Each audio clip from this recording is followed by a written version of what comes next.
건강을 좀 생각한다면 해야 될 일이 하나가 있어요. 이건 저에 해당되는 이야기도 한데 제게 근육을 기르는 거 굉장히 중요하더라고요. 특히 이제 제가 척추나 허리가 조금 약한데 그 허리나 척추를 튼튼하게 하기 위해서는 그 척추의 뼈의 옆에 있는 근육을 길러야 된대요. 그래서 제가 지금 해야 될 일이 헬스장에 가서 운동을 하는 건데 잘 못하고 있습니다. 제가 그렇게 꾸준히 운동을 하면 제가 근육이 어떻게 될까요? 근육이 좀 더 탄탄해지고 길러지고 좀 더 낫겠죠. 근데 우리 몸의 건강도 이런데 영적인 건강, 우리 영의 건강도 마찬가지예요. 우리의 영의 건강도 우리가 근육을 좀 만들었으면 좋겠다. 그래서 영적 근육 기르기 이것을 우리가 좀 하면 좋겠다. 오늘 본문 말씀이 예수님께서 주시는 교훈이 바로 그런 것 같습니다. 그래서 아주 간단하죠. 이 내용은 좀 긴 것 같지만 아주 핵심이에요. 주님께서 말씀하셨죠. 기도 외에는 이런 유가 나갈 수 없다. 그런 얘기예요. 근데 기도가 얼마나 중요한지 모릅니다. 그 기도를 통해서 우리의 영적인 근육이 길러진다라는 것을 말씀해주고 계십니다. 오늘 본문 말씀을 보니까 조금 정리를 좀 해드리면 변론을 하는 장면부터 나와요. 변론이 시작됐는데 왜 변론을 했을까요? 제자들이 귀신을 못 쫓아냈어요. 일단은 발단이 그거예요. 그것 때문에 사람들이 모이고 서기관들도 모여서 자꾸 뭔가 이야기를 하는 거예요. 변론은 그냥 토론하는 거죠. 서로 주장하고 서로 의견 얘기 나누고 이러는 거잖아요. 그렇다면 그 변론의 내용이 뭘까? 좀 다른 어떤 말 가지고 이야기할 수도 있어요. 왜 너네들 스승은 선생은 하는데 너네 못하느냐? 뭐 이렇게부터 시작해서 가짜 아니냐? 도대체 어떤 속임수를 쓴 거 아니냐? 뭐 여러 가지 얘기를 할 수 있죠. 근데 저는 두 가지 질문 한번 던져봤어요. 첫 번째는 왜 못하지? 너네 왜 못해? 이렇게 라는 부분 가지고 서로 이야기를 나누는 거예요. 또 하나는 뭐냐면 왜 안 될까? 왜 안 될까? 왜 못하지는 다른 무리가 이야기하는 거겠죠.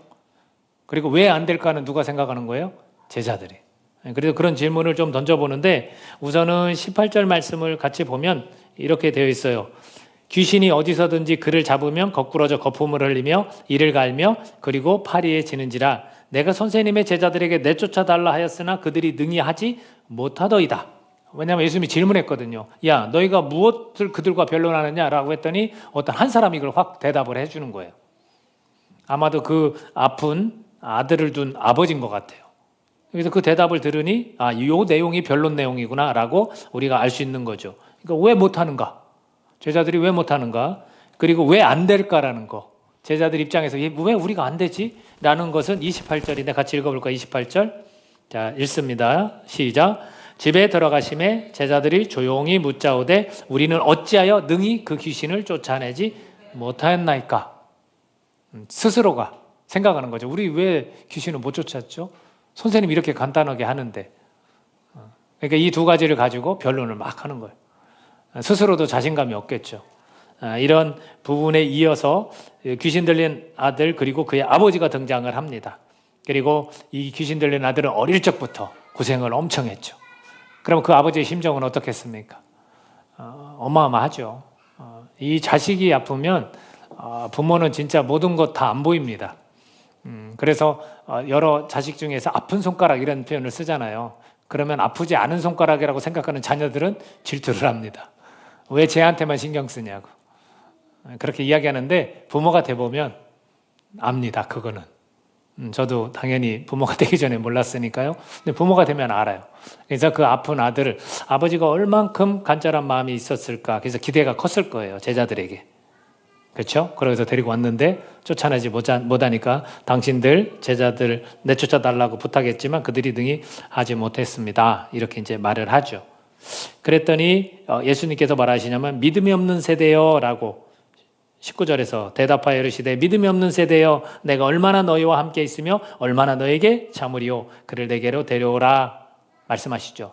자, 여기에서 믿음이 없는 세대여 내가 얼마나 너희와 함께 있으며 라고 했을 때 누구한테 이 말씀이 전해지는 것 같아요? 제자들. 그죠? 왜 같이 있었으니까.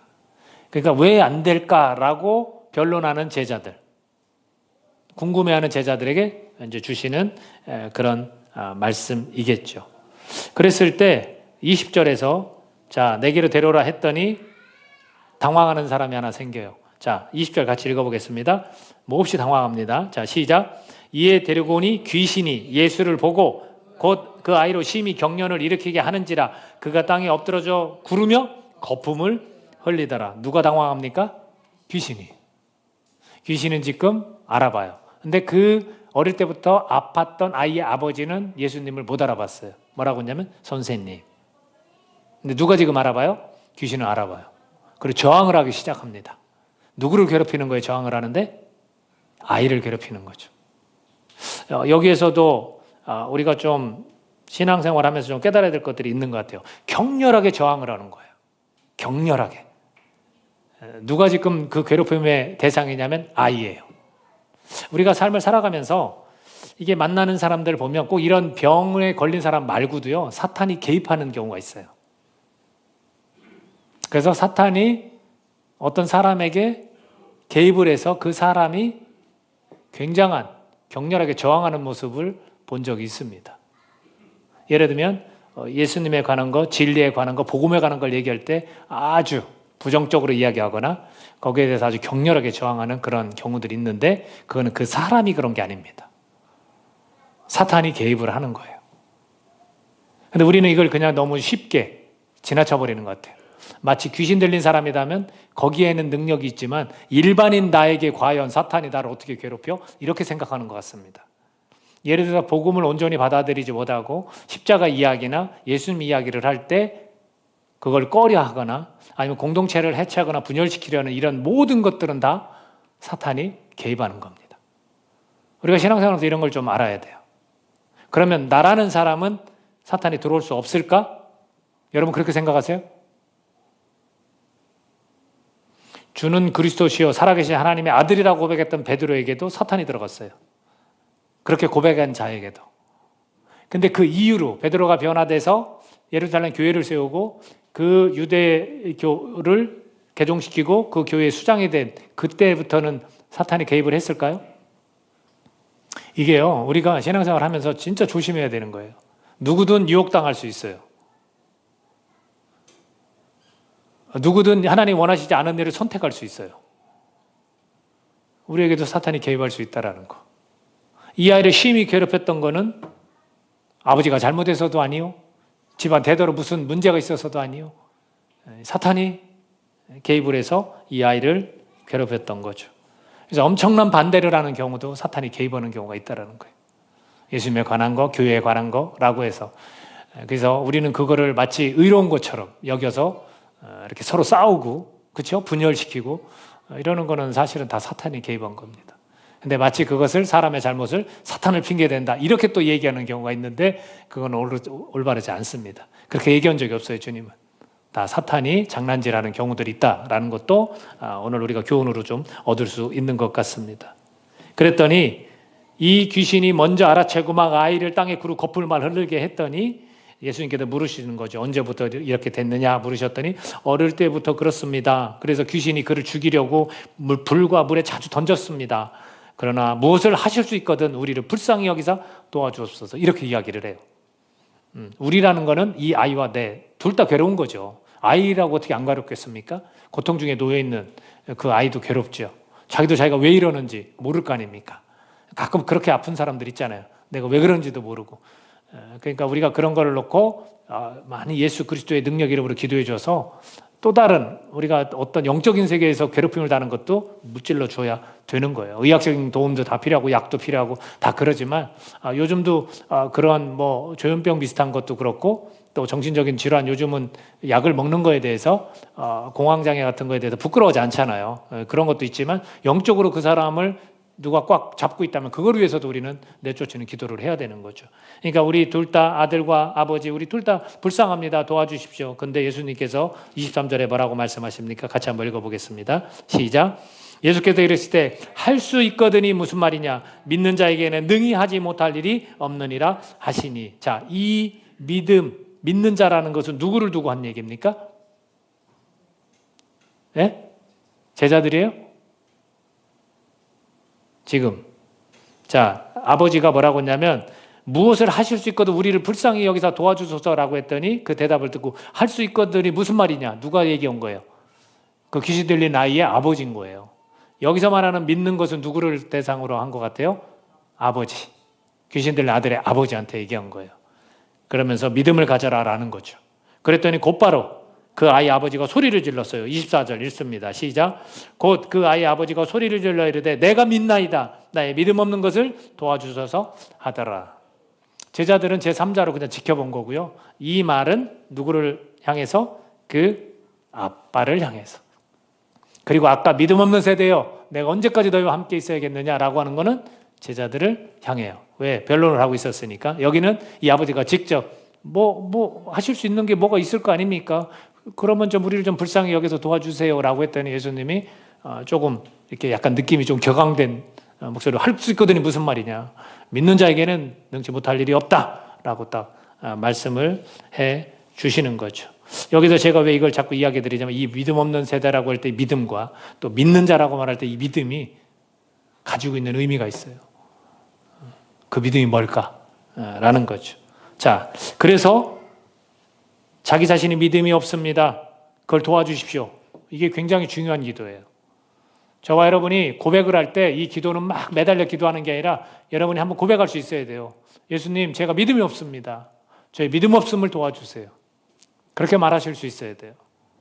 주님은 그걸 원하세요. 우리가 믿음 없는 자가 되기를 원하시는 게 아니라 믿음을 가진 자가 되기를 원하시기 때문에 내가 믿음을 갖고 있지 않다라면 나의 믿음 없음을 도와주세요 라고 우리는 고백할 수 있어야 됩니다. 자, 그 결과 어떻게 됐습니까? 25절입니다. 읽겠습니다.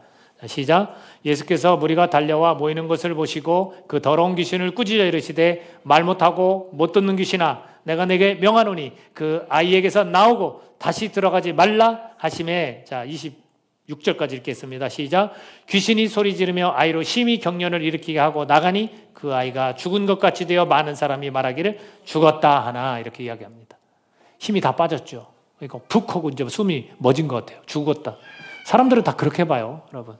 죽은 것처럼. 근데 예수님 어떻게 했습니까? 딱 손을 잡아서 확 일으켰어요.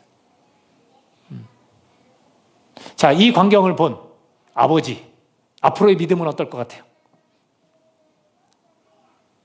믿겠죠? 선생님이 아닌 이제는 저 사람은 메시아고 구원자다라고 믿을 겁니다. 이거는 물론 우리의 추측이지만 그럴 것 같아요. 평생 어렸을 때부터 귀신에게 정말 수백 번의 죽을 고비를 넘긴 아이가 지금 그 한 분 때문에 나았는데 어떻게 믿음이 없겠어요? 믿음을 갖죠. 그렇게 살았을 것 같습니다. 그렇다면 그 아이가 회복이 됐을 때 아버지가 감사했을까요? 안 했을까요? 이건 물어보나만 하죠. 평생 감사하며 살았을 거예요. 이날의 이 이벤트 이거 잊지 못할 것 같아요. 그러면서 제자들이 목격을 했죠. 질문을 했죠. 왜 우리는 안 될까라는 변론을 하던 자입니다. 자, 28절 같이 한번 읽어볼까요? 28절. 자, 시작.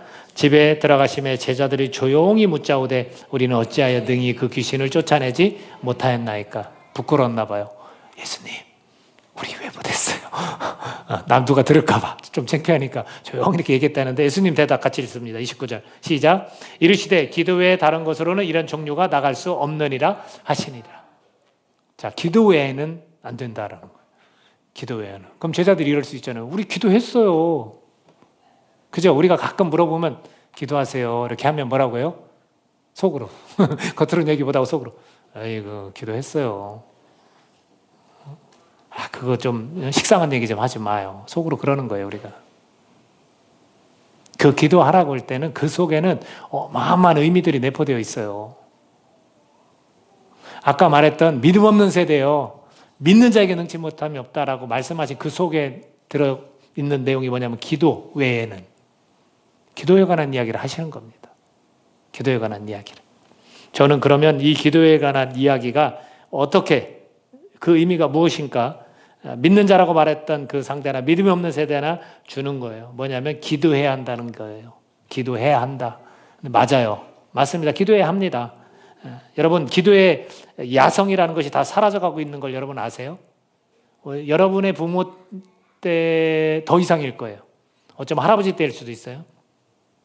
우리 부모들 세대에서는 기도를 엄청나게 했습니다.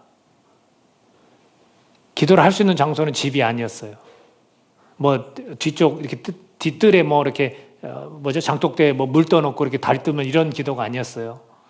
동네마다 예배당이 있었어요. 그럼 그 찬 마룻바닥에 가서 기도했어요. 이불 뒤집어 쓰고도 기도하고요. 엄청 울기도 하고요. 부르짖었어요. 그보다 더한 기도를 하고 싶은 분은 산에 올라갔어요.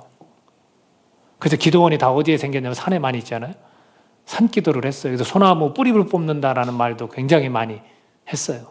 근데 우리는 그게 잘 와닿지 않잖아요. 우리 어떻게 가로수라도 한번 뽑아볼까요? 도시에서.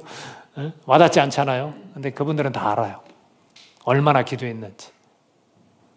그런 기도의 야성이 다 사라졌어요. 제가 세미나 다녀왔잖아요. 월화. 7,000명이 모였어요. 이게 목사하고 사모들이에요. 5천 교회 목사와 사모들. 목사들이 더 많죠. 7,000명이 앉을 수 있는 딱 그 자리였어요. 그걸 다 채웠어요. 그리고서 기도, 산상기도를 물론 그 예배당에서 했지만 산상기도라고 생각하고 기도를 했는데 아마 유튜브에 올라왔을 거예요. 한국교회 성김세미나 기도회. 서로들 놀랬을 거예요. 이 지붕이 위가 천장이 떨어져 나가는 것 같았어요.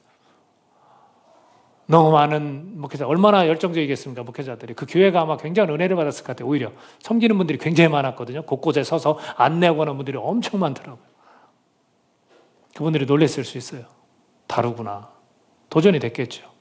저희들 목회자들 기도하면서 정말 하나님을 향해서 한국교회를 위해서 다 작고 어려운 교회들, 저처럼 그런 분들이 너무 많거든요.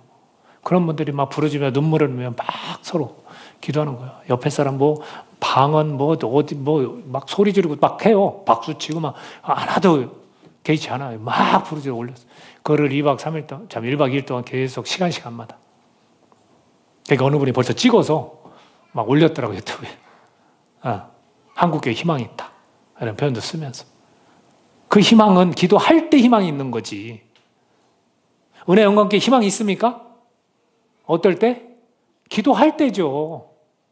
이 목사님 다 집에서 기도한다니까요. 웃기지 마요, 여러분. 안 믿어요, 저. 예수님께서 그 얘기하신 거 아니에요. 기도해야 돼요. 여기 와서도 기도하라고 몇 년을 얘기했어요. 구원 누르고 들어오라니까.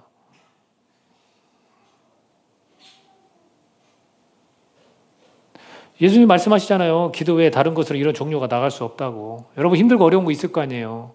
우리 교회 힘들잖아요. 기도 외에는 없어요. 기도해야 돼요. 근데 우리 알고만 있지 안 하잖아요. 여기 모르는 분 누가 있습니까? 그럼 우리 이대로 가는 거예요, 이대로. 얼마나 감사하고 좋았는지 모릅니다. 그게 예수님이 말씀하신 게 맞아요. 근데 그보다 더 깊은 의미가 있다는 걸 저는 말씀드리고 싶은 거예요. 그죠? 여러분 기도하자고 도전 주는 게 아닙니다. 그보다 더 깊은 의미가 뭘까? 보세요. 제자들이 이 경험 전에 귀신을 쫓은 일이 있었어요? 없었어요? 있었어요. 왜냐하면 파송하셨거든, 2명씩. 그럼 보고를 했거든요, 와서.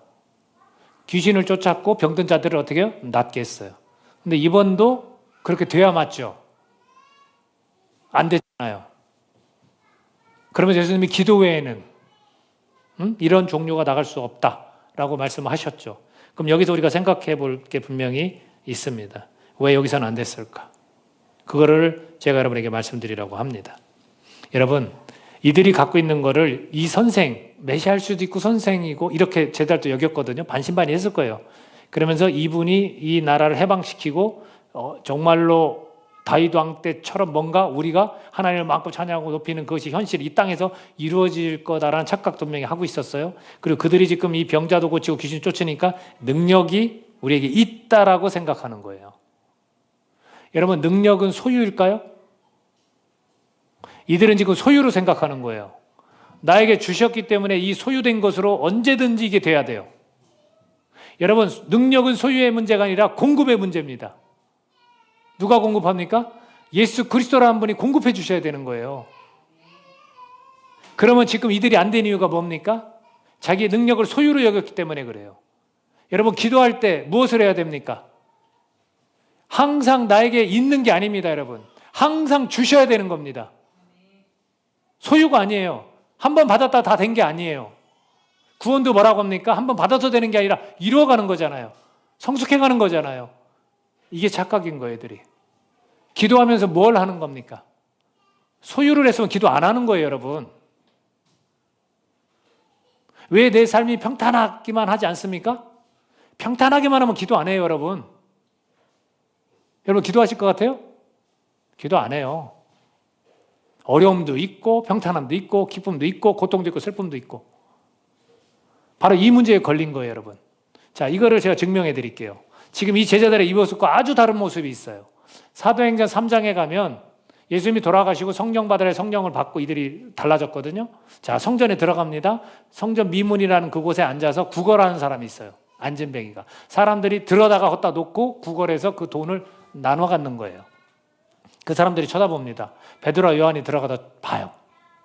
그러니까 또 한 푼 줍시오 이렇게 쳐다보니까 우리 금과 은은 우리에게 없어. 다만 예수 그리스도라는 능력의 이름이 있다. 자, 일어나 걸어라 하고 잡아서 일으켰어요. 난리 났죠. 누가 난리 났습니까? 주변 사람들이 난리 났죠. 저 사람 구걸하던 사람인데 어떻게 일어났어? 그리고 누굴 쳐다보기 시작하냐면 베드로와 요한을 쳐다보기 시작합니까? 왜? 능력이 어디서 와서? 그 두 사람한테 왔으니까. 자, 보겠습니다. 그것을 뭐라고 얘기하냐 보겠습니다. 사도행전 3장 12절 먼저 읽겠습니다. 같이 읽습니다. 자, 시작. 베드로가 이것을 보고 백성에게 말하되 이스라엘 사람들아 이 일을 왜 놀랍게 여기느냐? 우리 개인의 권능과 경건으로 이 사람을 걷게 한 것처럼 왜 우리를 주목하느냐? 좀 다르지 않습니까? 오늘 본문의 제자들과 좀 다르지 않습니까? 야, 우리 능력 갖고 있는데 야, 왜 안 됐지? 라고 변론하는 모습과 야, 우리를 쳐다보지 마. 우리 능력 없어. 우리 경건 아무것도 아니야. 왜 우리를 주목해? 라고 말하는 거예요. 자, 16절 읽습니다. 사도행전 3장 16절. 시작. 그 이름을 믿음으로 그 이름이 너희가 보고 아는 이 사람을 성하게 하였나니 예수로 말미암은 믿음이 너희 모든 사람 앞에서 이같이 완전히 낫게 하였느니라. 아멘. 뭐 때문에 됐다고요? 믿음 때문에 됐어요. 지금 베드로와 요한은 누구를 지금 지켜 세우고 있습니까? 예수님. 누구한테 공급이 된다고요? 그분 때문에 나은 거라는 거예요. 나는 아무것도 아니에요. 손을 잡아서 일으키고 나는 아무것도 아니라고요. 근데 지금의 본문에 오늘 본문에서는 그렇지 않다는 거예요. 여러분 능력은 소유가 아니에요. 공급을 받아야 되는 거예요. 날마다 주님 앞에 의지하고 나아가야 되는 겁니다. 내가 그분을 의지하지 않았을 때 능력이 안 오겠죠. 그러니까 뭐 쫓을 수 없고 병이 낫지 않는 겁니다. 그리고 여기서 말하는 믿음은 아까도 이야기했지만 제자들의 믿음도 있었지만 그 아이의 아버지의 믿음도 필요한 거예요. 예수님으로 말미암은 믿음이 그분의 믿음, 내가 그분을 바라보는 그 믿음, 그게 있어야 되는 거예요. 베드로와 요한의 믿음이 있었던 것과 동시에 그 안진뱅이도 믿음이 있어야 돼요.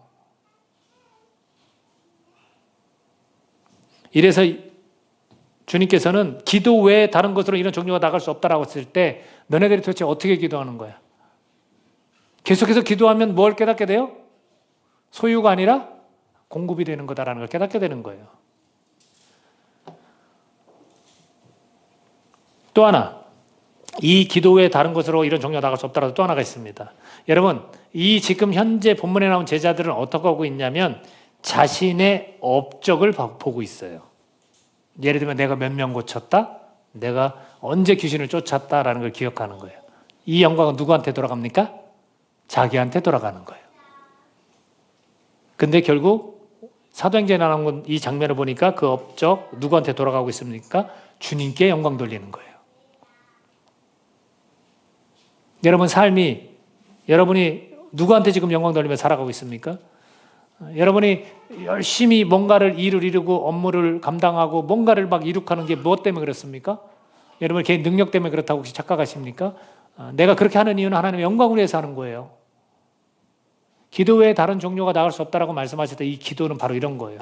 우리가 기도하게 되면 이것들을 갖게 돼요. 오직 주님만 영광 받으십시오. 나는 하루라도 주님의 은혜 없으면 나는 살아가기 너무 힘듭니다. 주님, 내가 소유한 게 아닙니다. 나는 공급을 계속 받아야 되는 사람입니다. 그리고 이 일이 했을 때 그래요. 역시 주님께 구했을 때 주님이 하신 일이지 제가 한 일이 아니네요. 주님 영광 받아 주시옵소서. 이 훈련이 필요한 거예요. 여러분 영적 근육은 어떻게 길러져요? 바로 이런 기도 때문에 길러질 수 있어요. 제가 이렇게 한번 질문을 던져볼게요. 여러분 기도하지 않는 자가 있어요. 그리고 기도하는 자가 있어요. 자, 근육 영적인 근육 누가 길러질 것 같습니까? 너무나 유치한 질문이죠? 근데 유치한 것을 우리는 해야 됩니다. 기도하는 자가 영적인 근육이 길러지는 거예요. 그리고 그 기도는 내 소유가 아닌 하나님의 공급이 날마다, 주님의 은혜가 날마다 필요한 거고, 내 영광이 아닌 주님의 영광을 위해서 우리는 살아가야 되는 거예요. 그래서 기도하는 거예요. 저는 오늘 이것을 똑같이 표현하고 싶은 게 뭐냐면, 하나는 기도를 해야 여러분 영적인 근육이 길러지만, 또 하나는 감사예요. 감사. 오늘 본문에 나오지 않았지만 그 아버지는 아마 감사했을 거예요. 그리고 우리 오늘 추수감사주를 우리가 지내고 있는데, 저는 감사도 똑같다고 생각해요. 자, 감사하지 않는 자가 있습니다. 감사하는 자가 있습니다. 자, 어떤 사람의 삶이 계속해서 행복해질까요? 감사하는 자가 행복해지고 감사거리가 더 생기는 거예요. 저는 우리가 영적인 이런 근육을 기르기 위해서는 우리가 감사도 마찬가지라고 생각하는 겁니다. 감사하는 거죠. 그리 아실지라도 감사라는 말씀도 있듯이 날마다 모든 일에 감사하는 거죠. 기쁜 일에도 감사, 오늘 찬양처럼 고통 중에도 감사하는 거예요. 그 훈련이 필요한 거예요. 우리가 입술로 자꾸 고백해야 돼요. 내가 몸이 아파도 감사합니다. 그걸 통해서 깨닫게 하는 거. 내 광야의 시간을 보내주시는 것도 감사합니다. 아, 그 고난의 터널을 지나게 하시니 감사합니다. 그땐 찬양을 드리겠고, 고통 중에 감사하면서 기도하겠죠. 그럼 눈물을 주시겠죠. 제가 이 주보에 글을 하나 올렸어요. 여러분 주보에 보면 그 감사에 관해서 글을 하나 올렸거든요. 감사 예찬. 감사만이 꽃길입니다. 누구도 다치지 않고 걸어가는 향기나는 길입니다. 감사만이 보석입니다. 슬프고 힘들 때도 감사할 수 있으면 삶은 어느 순간 보석으로 빛납니다. 감사만이 기도입니다. 기도 한 줄 외우지 못해도 그저 고맙다 고맙다 되풀이하다 보면 어느 날 삶 자체가 기도의 강으로 흘러 가만히 눈물 흘리는 자신을 보며 감동하게 됩니다. 아멘. 그런 거예요. 계속 감사하면 고통 중에 감사하다 보면 눈물을 주시겠죠. 그러면 이 마음에 평안이 찾아오지 않겠습니까? 저는 우리가 이런 영적인 근육을 기르기 위해서는 날마다 그렇게 입으로 감사할 수 있어야 된다라고 저는 믿습니다. 제가 한 주 동안 지내면서 이게 추수감사를 우리 준비하잖아요. 그러면서 뭐 여러 가지 이제 생각들을 했죠. 이제 사실은 조금 개인적으로 바쁘긴 했지만 참 감사한 게, 제가 그 한국교회 섬김 세미나 갔다 온 게 너무나 감사했어요. 저는 그 메시지를 진짜 오래간만에 이렇게 빡빡한 이 프로그램을 제가 하고서 되게 지쳤어요. 저희 아내도 갔다 오고 되게 힘들더라고요. 근데 그 30분 이렇게 전하는 메시지 속에서 하나님이 저에게 강하게 확신을 준 메시지가 있어서 너무나 감사했어요. 그 하나만 소개해드리면, 우리가 온전한 그리스도인이 되려면 여러 가지를 얘기했는데 그 되지 못하게 하는 것 중에 하나를 얘기했어요. 루마니아에 있는 43살 먹은 젊은 목회자인데, 루마니아가 공산권에 있다가 그 공산 독재자가 죽었거든요. 그리고서 교회가 생겨나기 시작하고 그 교회가 부흥했어요. 근데 그 목사가 하는 얘기 중에, 우리 주변에 있는 많은 그리스도인들이 하나님 앞에, 예수님 앞에 따르지 못하는 게 자꾸 변명을 한대요. 그리스도인은 변명 없이 가야 되는데 뭘 얘기하면 이게 이래서 그렇습니다. 지금은 이래서 안 됩니다. 나중에 할게요. 계속 변명을 한다는 게 맞더라고요. 제가 목회자들하고 얘기해봐도 다 변명이에요. 어렵게 같이 뭐 좀 한번 피 흘려가면서 한번 복음을 위해 이렇게 한번 해봅시다 하면 안 되는 거예요. 경제적인 거 우리 애들 어떡하고, 뭐 거리가 어떻고, 뭐 사역이 어떻고, 다 변명이에요. 다 변명. 그것이 저에게 얼마나 크게 와닿았는지 몰라요. 제가 결심한 게 뭐겠어요? 그래, 나도 주님께서 명령하셔서 그냥 가는 거지 변명하지 말아라. 우리 사람이 없다, 재정이 없다, 다 변명인 거예요. 아주 큰 은혜가 됐거든요. 감사했어요. 그리고 주중에 오래간만에 우리 집사님 한 분을 좀 신방, 우리 청양에 계신 집사님 한번 찾아뵀는데, 사실은 기도해 주시기를 바랬던 것 같아요. 물론 그 앞에 있는 시골교도 다니는데 저 편하게 오랫동안 그 아들하고 아버지 이렇게 암으로 계속 기도하면서 관계를 맺었기 때문에, 목사님 숨 쉬는 것 빼고는 다 힘들어요. 몸이 아파요. 기도해 주세요. 그러더라고요. 그래서 가서 기도하는데, 아이고 갔더니 저희 교회가 쌀이 떨어졌거든요. 그냥 사면 돼요. 그죠? 뭐 마트 가면 그냥 사면 돼요. 근데 쌀이 없다고 저희 아내가 그랬었어요. 근데 그 예배 같이 이렇게 기도해드리고 오는데 쌀을 주시는 거예요. 쌀을. 그래서 가면 쌀이 있어요. 우리 추수감사절 아니에요. 쌀을 주셨다니까, 하나님이. 그 집사님이 주신 거 같이 여기면 안 돼요, 여러분. 하나님이 주신 거예요. 우리 그 쌀로 맛있게 오늘 밥을 먹는 거예요. 얼마나 감사해요. 우리 감사 이렇게 사행시 해봤지만 여러분 그래도 감사에 대해서 좀 더 생각하고 고민해보고 하니까 감사할 거 많죠? 우린 그거 잘 표현 안 하고 사는 거야. 오늘부터 저와 함께 우리 결심하자고요. 좀 매일 감사해보자고. 내 힘든 거 기도 제목만 적지 말고 감사 제목도 한번 적어보자고요. 그거 기도할 필요 없잖아. 그냥 적는 거예요. 뭐해서 감사합니다. 여러분 옆에 분 쳐다보면서 한번 감사 표현해볼까요? 당신이 한 몸인 지체여서 감사합니다. 시작. 당신이 한 몸인 지체여서 감사합니다. 얼마나 감사한 거예요. 저도 그래서 십자가를 감사해서 샀거든요. 저걸 샀는데 저희 아내가 좀 약간 뾰루퉁하게 얘기를 하는 거예요. 저는 진짜 심사숙고하고 해서 잘 골랐는데 뭐 참석하는 사람 다 주는 거예요? 뭐 이렇게 확 얘기하는 거예요. 아, 그거 좋다. 잘했어요. 이렇게 얘기하는 게 아니라 그거 뭐 오늘 참석하는 사람 다 주는 거예요? 막 이러는 거야. 응? 깊은 뜻을 모르고. 그래도 감사해요. 그래도 감사한 거예요. 하나님이 저런 사랑스러운 아내를 주신 걸 얼마나 감사해요. 그죠? 왜 웃어, 혜연이 계속? 감사한 거예요. 여러분, 그냥 하나, 한 가지 다 우리가 감사하면서 지내면 참 좋을 것 같아요. 그러면 이런 표현이죠. 기도 외에 다른 것으로 이런 종류가 나갈 수 없다라는 표현을 감사로 하면 감사 외에는 행복을 맛볼 수 없다. 이렇게. 여러분, 감사는 왜 하냐면 성경에서 제가 찾아봤어요. 성경에서 그래도 좀 찾아봤거든요. 근데 이 감사는요, 그냥 하래요. 그냥 하나님 때문에 하래요. 그래서 제가 이거 찾아서 다 읽으면 저녁까지 읽어야 될 것 같아. 몇 가지만 보면 이렇게 되어 있어요. 주의 성도들아 여호와를 찬송하며 그의 거룩함을 기억하며 감사하라. 하나님의 거룩함 때문에 그걸 기억하면서 그냥 감사하래요. 이게 시편 30편 4절이고요. 시편 106편 1절에는 할렐루야 여호와께 감사하라. 그는 선하시며 그 인자하심이 영원함이로다. 이 구절이 제일 많아요. 엄청 많이 나오거든요. 왜 감사하냐면 하나님은 선하시고 그 인자하심이 영원하기 때문에 그냥 감사하래요. 그러니까 내 삶에서 내 생활거리로 감사라는 게 아니에요. 그 하나님께 그냥 그저 감사라는 거예요. 또 있습니다. 시편 44편 8절에 보면 우리가 종일 하나님을 자랑하였나이다. 우리는 하나님의 이름에 영원히 감사하리이다. 셀라. 이렇게 되어 있거든요. 그냥 그 하나님 이름 때문에 감사하래요. 그분은 위대하시다고. 그냥 감사하래요. 다른 조건이 안 붙어요.